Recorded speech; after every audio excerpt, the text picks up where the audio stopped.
was given a clean bill of health by the Cuban medical team of doctors and is back home taking care of the nation's business. And Justice Claude Singh is the new GCOM chair. This is InfoHub Recap, where we review major stories covered during the week of July 22 to 26. Stay with us as we bring you these and other stories. The future of Guyana has never looked better. Our nation is on the cusp of a development program like never seen before. While Guyana is now emerging as an energy giant through the discovery of massive reserves of oil and natural gas, it is your government's intention that the huge benefits emerging from this will go where it matters most, to you, the people of this beloved country. There is a surge of confidence in the way Guyana is governed once again, and the level of investor interest is unprecedented. Guyana is poised to become the breadbasket of the region, and the pace at which this nation will grow through prudent fiscal management will be nothing short of impressive. But more than anything else will be the way every Guyanese, regardless of color, class, or creed, becomes a part of this historic period of national transformation, sharing in the wealth and well-being of it all as one Guyana. Thanks for joining us. First up, some major news. Justice Claude Singh is the new GCOM chair. She satisfies the criteria for the appointment and also satisfies the ruling of the Caribbean Court of Justice for a consensual appointment supported by both the President and the Leader of the Opposition. A release from the Ministry of the Presidency stated that His Excellency President David Granger met with the Leader of the Opposition, the Honorable Barra Jagdeo, on Friday, where they continued a series of meetings aimed at hammering out a list of nominees not unacceptable to the President. The Leader of the Opposition agreed to submit such a list, which the President received and reviewed later on Friday afternoon. The head of state swiftly made a selection from the list of nominees and approved Justice Claude Singh. The President's quick action was aimed at ensuring GCOM could resume its normal functions of conducting general and regional elections in the shortest possible time. In his momentum to address the nation's business, the President, who returned from Cuba with a clean bill of health from his medical team, began his Thursday morning engaging members of the diplomatic corps.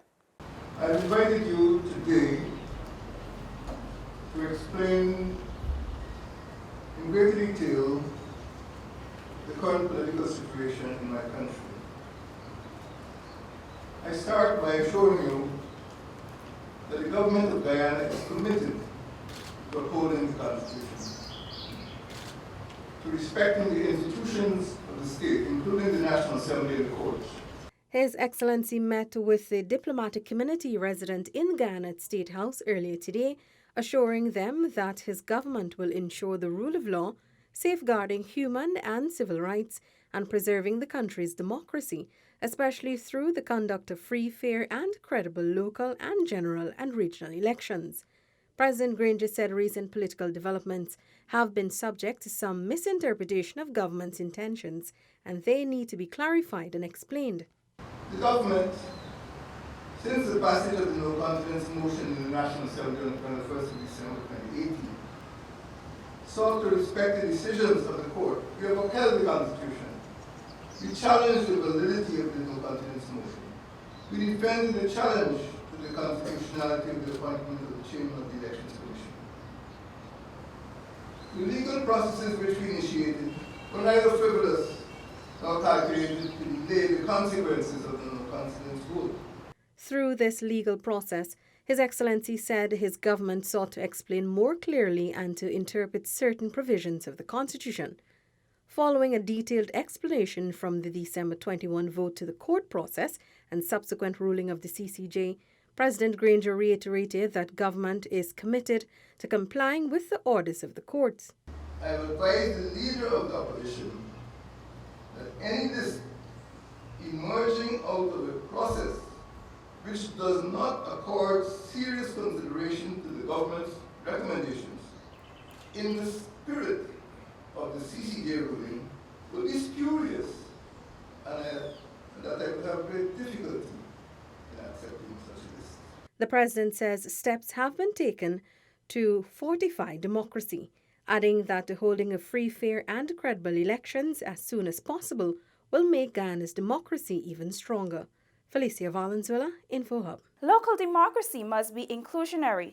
This was the message shared by the head of state during the opening ceremony of the second National Conference of Local Democratic Organs. That's why we're really here today, to ensure that the democratic dividend is enjoyed throughout the local government system. The Constitution of the Popular Republic of Guyana mandates the establishment of inclusionary democracy. And I quote something which all of us should remember, like Lord's Prayer. The principal objective of the political system of the state is to establish an inclusionary democracy by providing increasing opportunities for the participation of citizens and their organizations in the management and decision-making processes of the state. President David Granger. The conference, which is being held at the Artichon Conference Center, is a collaboration between the Ministry of the Presidency and the Ministry of Communities. Minister of Communities Ronald Bolkan echoed the sentiments of the head of state. Local democracy is integral, not peripheral or secondary, but rather an integral part of the democratic organization of the state. So says our Constitution. True democracy has its foundation at the local level.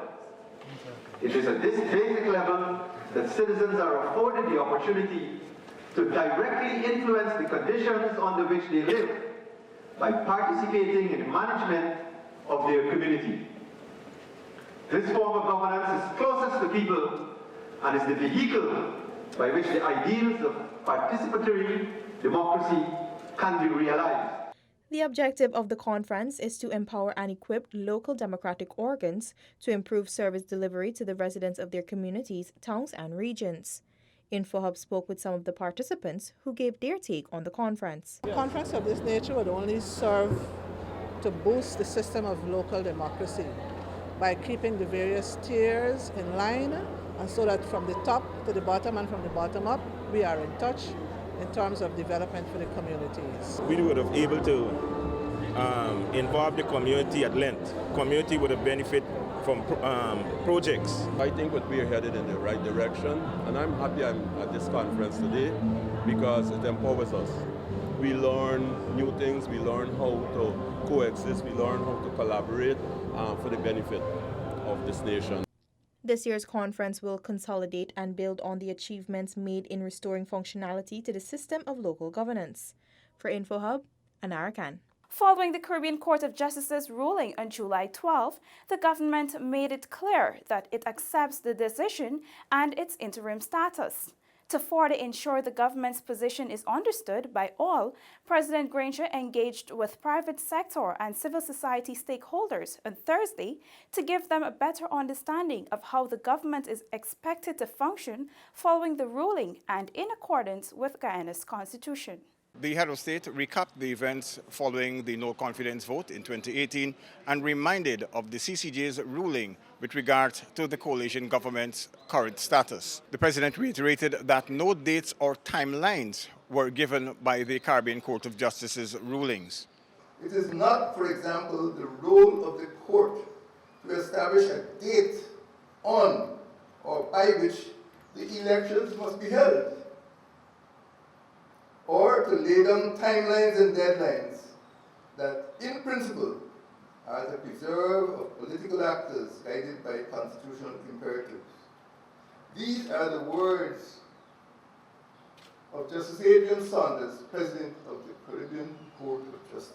The president also reminded of the credentials needed to appoint someone to the post of GCOM chairman. The CCJ, in its ruling of the 18th of June, proposed, however, and I quote again, before a list is submitted, the leader of the opposition and the president must, a strong four-letter word, which does not accommodate any variation or misunderstanding. The leader of the opposition and the president must communicate with each other in good faith on and perhaps even meet to discuss eligible candidates for the position of chairman. The aim of these discussions must be to agree the names of 6 persons who fit the stated eligibility requirements and who are not unacceptable to the President. The President added that he has met in good faith with the leaders of the political opposition and will continue to do so.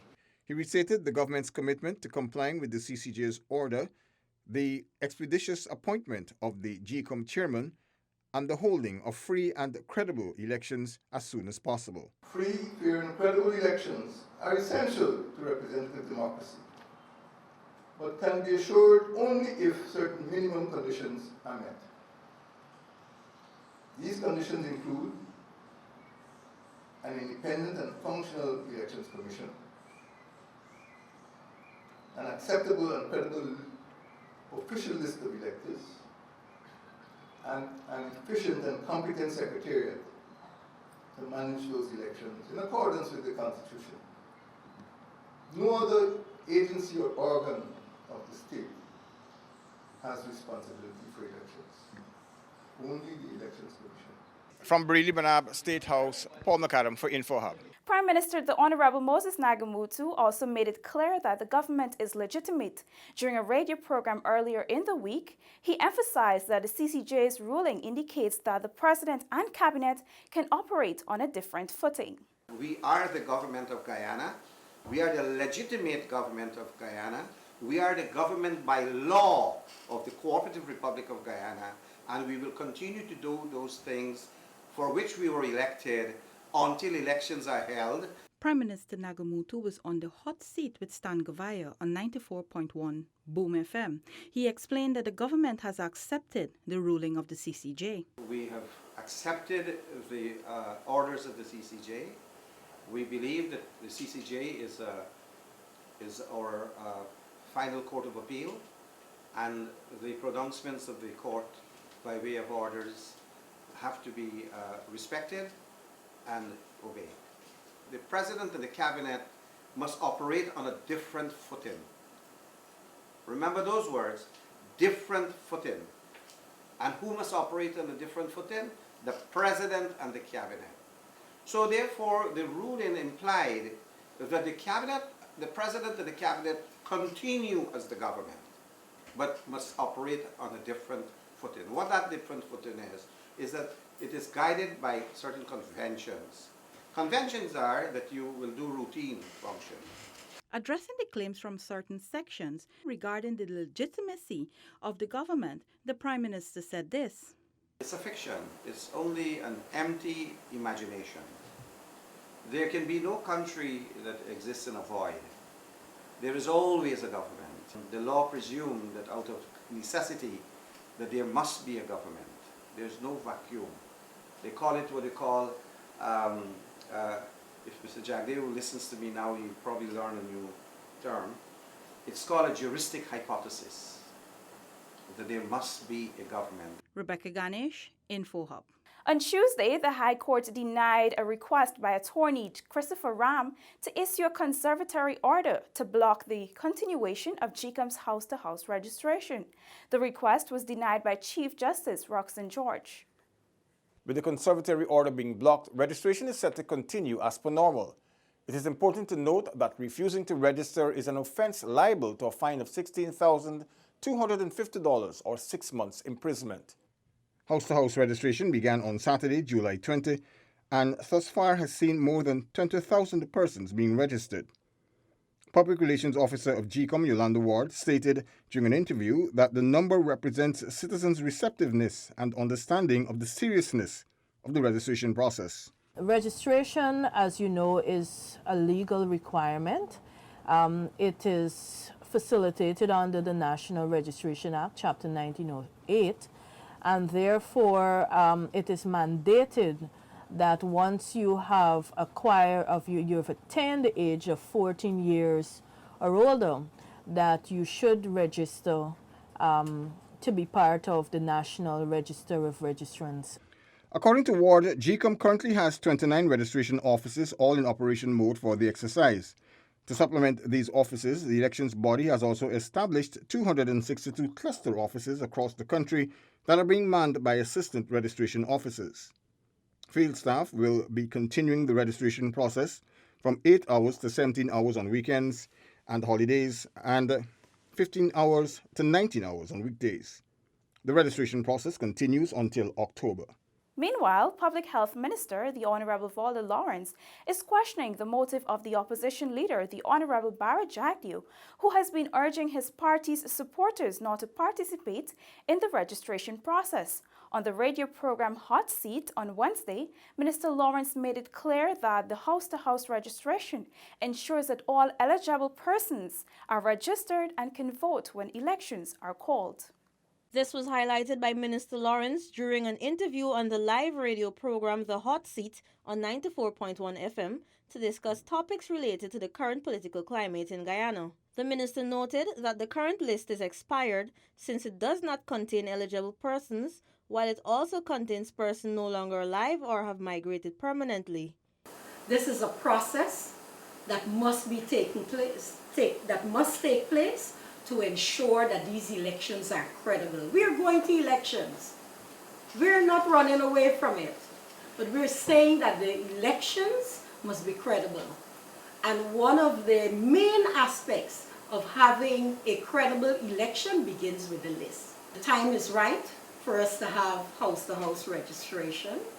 And let it be known, we don't want to disenfranchise anyone. We want to ensure that all persons, all Guyanese, are given the opportunity to be registered. The minister was on record stating that the hosting of credible election is owed to the people of Guyana. She questioned the PPPC's refusal to hold house-to-house registration, indicating that there was a time when the opposition pushed for this same process to be facilitated. Let me just refer you, Stan, to Stabrook News of October 6, 2015. The headline said, PPP wants fresh voters list among other electoral reforms. Now, this was 4 months after the general and regional elections, and the PPP was calling for electoral reforms. Here we are in 2019, and the same PPP is now saying that that list that they found not to be acceptable, that it is now acceptable. For InfoHub, Delicia Haynes. In other news, U.S. oil giant Exxon Mobil is expanding its commitment to local content. This was revealed during an interview with its Senior Director of Public and Government Affairs, Deidre Moe.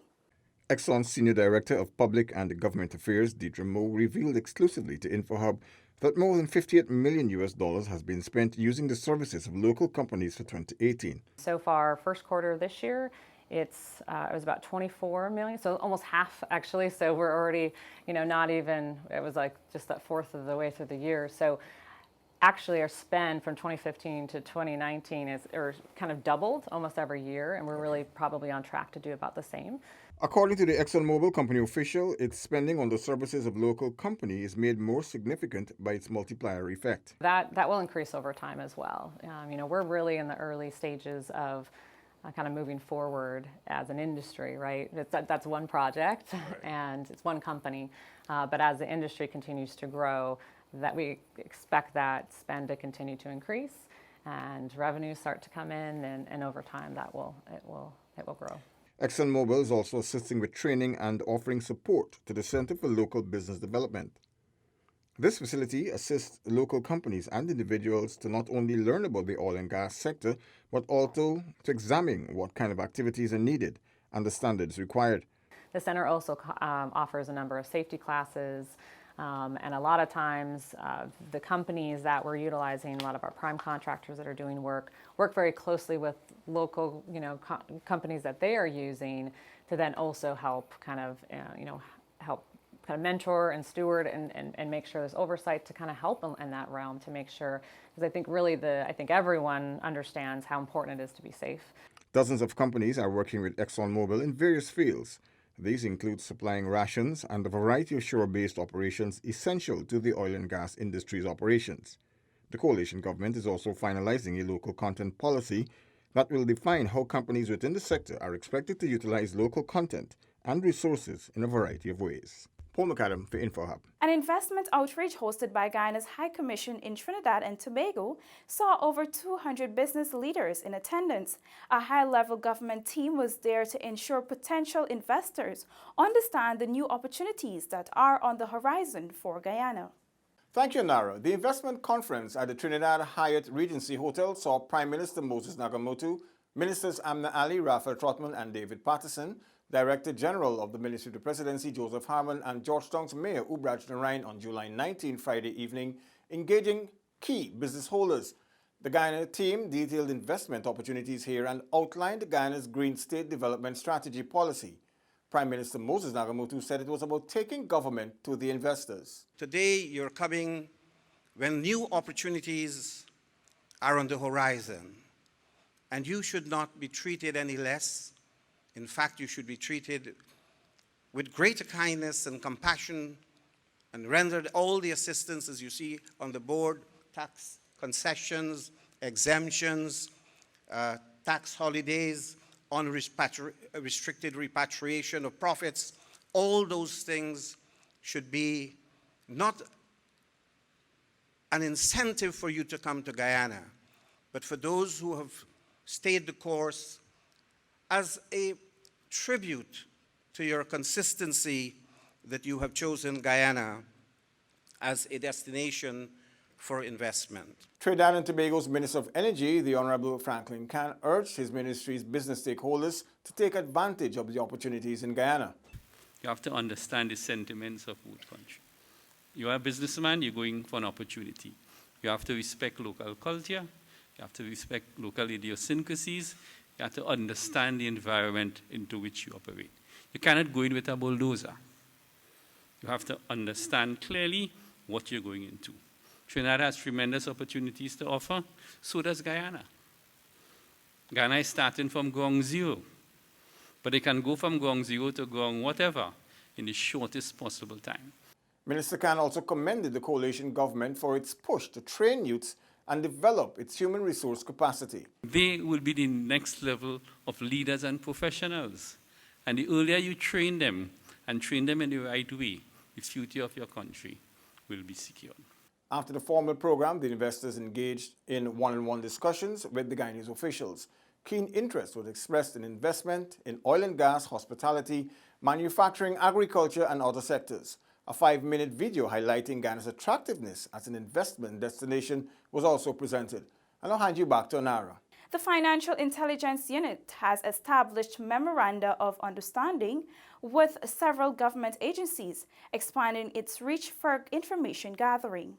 The MOUs were signed in the boardroom of the Ministry of Legal Affairs on July 22nd in the presence of the Attorney General and Minister of Legal Affairs Basil Williams and overseen by FIU's Director Matthew Langevin. According to the Attorney General, the sharing of the information is most critical now as the country continues to fight against money laundering and combating the proliferation of weapons of mass destruction. We have decided it is something that is done throughout CFATF and FATF that we will exercise now. We will enter into the exercise of signing MOUs, and the parties to the MOUs now would be able to properly exchange information with one another depending on the situation. The AG said the government will continue to work with the Financial Action Task Force and Guyana's hemispheric body, the Caribbean Financial Action Task Force, in the struggle to combat laundering and terrorist financing. We will be continuing as far as possible in the interest of the people of Guyana and, of course, to the people of the region to do all that we can to assist this process. Agencies represented at the signing included the Bank of Guyana, the Ghana Gold Board, the Ghana Geology and Mines Commission, the Ghana Securities Council, the Chief Cooperative Development Officer, the Registrar of Friendly Societies, and the Land Registry. Felicia Valenzuela, InfoHub. Guyana is the first country in the Commonwealth to sign up for the creation of a maritime and economy plan. This plan will develop the country's potential in the sector. Consultations on the crafting of this document officially began on Tuesday. Guyana has been assisted by Commonwealth Maritime Economics Program in the preparation of the plan. British High Commissioner to Guyana, Greg Quinn, commending the forward thinking by the government, said the aim is to foster sustainable development. I believe is a reflection of the vision of the government and all of the agencies.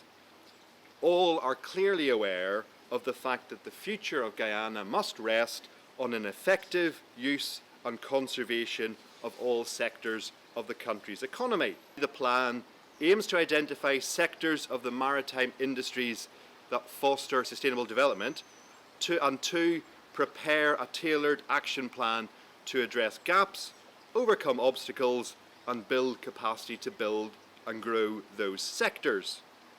In the process, the plan will also consider the government's short, medium, and long-term priorities. Commissioner of the Guyana Lands and Surveys Commission, Trevor Ben, said the plan will develop the potential of Guyana's maritime economy in a sustainable, resilient, and integrated way. According to Commissioner Ben, it will also help Guyana deal with some of the challenges it faces in the sector. Some of which relate to outdated navigation charts that requires urgent attention, high degree of vulnerability to external economic and environmental shocks and climate change, ocean acidification, extreme weather events, pollution, overfishing, loss of habitat, lack of modern hydrographic data. All of which I hope that with the start of this consultation we will be able to address.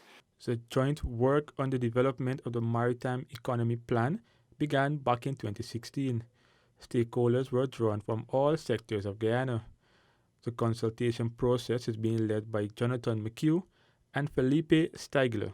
Isaiah Braffett for InfoHub. InfoHub's Anara Khan traveled with a team to Bartica to meet several persons who were granted the huge opportunity to audition to become radio broadcasters. The Office of the Prime Minister has collaborated with the National Communications Network to embark on a capacity-building exercise at Radio Bartica as it continues to ensure that the information gap between the hinterland and the coastland is bridged.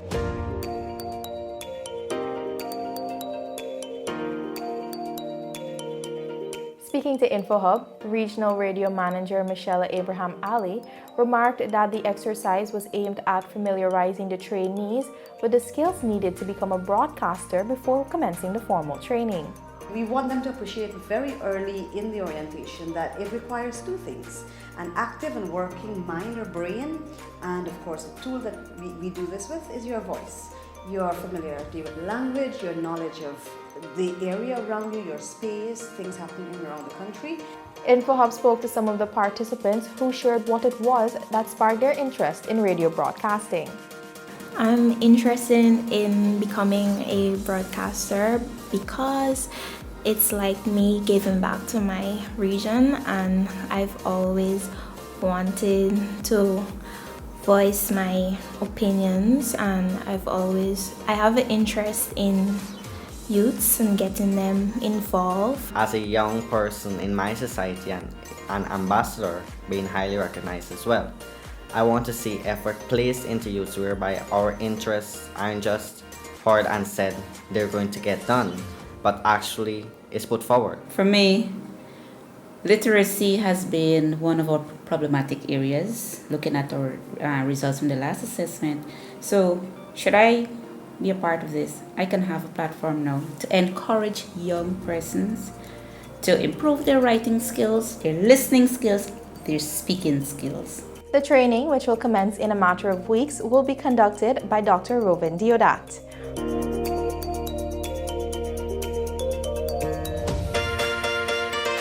Members of the diplomatic community toured the capital city on Friday. This followed a meeting with the mayor and city council of Georgetown. Speaking to InfoHub, Mayor Ubraj Narain outlined the purpose of the diplomatic tour. I met with several diplomats officials, and they only hearing but they say they do not see in. And that's why I organize this little tour so they can see actually what is happening, what the city managed, and how we go about to manage it. The mayor, accompanied by councillors of the Georgetown Mayor and City Council and members of the Diplomatic Corps, visited the Industrial Site Daycare Center, Meadowbank Sluice Door, Stabroek Market Wharf, City Constabulary Training Complex, and the Municipal Abattoir. On the sidelines of the visit, InfoHub received feedback from some of the diplomats who signaled their willingness for future cooperation to enhance services of the city. First of all, I need to congratulate the mayor and city council for this initiative. It's a great initiative. It allows us to visit the sites and see how we can collaborate to improve services, to improve systems, and help them organize. And I believe that will prove very helpful to the city council. As I said, it's very positive. You know, it sets the tone, it shows the needs, so we will see what we can do together. I think we can help. So after here, we are going to have a meeting with the mayor and see what we can do. At the conclusion of the diplomatic tour, His Worship Mayor Narain highlighted some of the successes and the way forward. I was able to touch on the major issues and major problem that we are facing in the city in terms of like the Stabroek Wharf, the daycare, the abattoir now, and those things, and see how we can able to partnership with other cities through these diplomatic officials. There will be a follow-up meeting with the diplomatic corps, and which I will able to get a brief what are the way forward.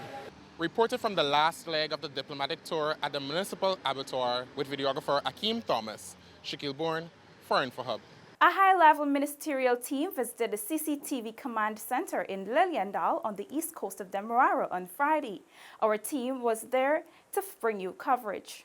With eyes on the city, there is no place for criminals to hide, and citizens can feel much safer. Over 100 intelligent surveillance cameras are strategically placed across Georgetown as part of the Safe City system.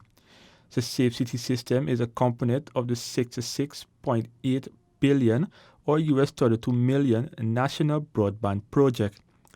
Minister of Public Security Kemraj Ramjatan and Minister of Public Telecommunications Catherine Hughes, along with other high-ranking officials, were given a preview of how the Safe City system works at the new National Database Center, Liliendal. Minister Ramjatan, in brief remarks, said this is what the country needs. This is just going to be one of the best development for our country in relation to matters security. And to see the capacities and the capabilities being built in to ensure that we can literally track vehicles, track suspects to the extent of knowing where they are, at what time they would have been there.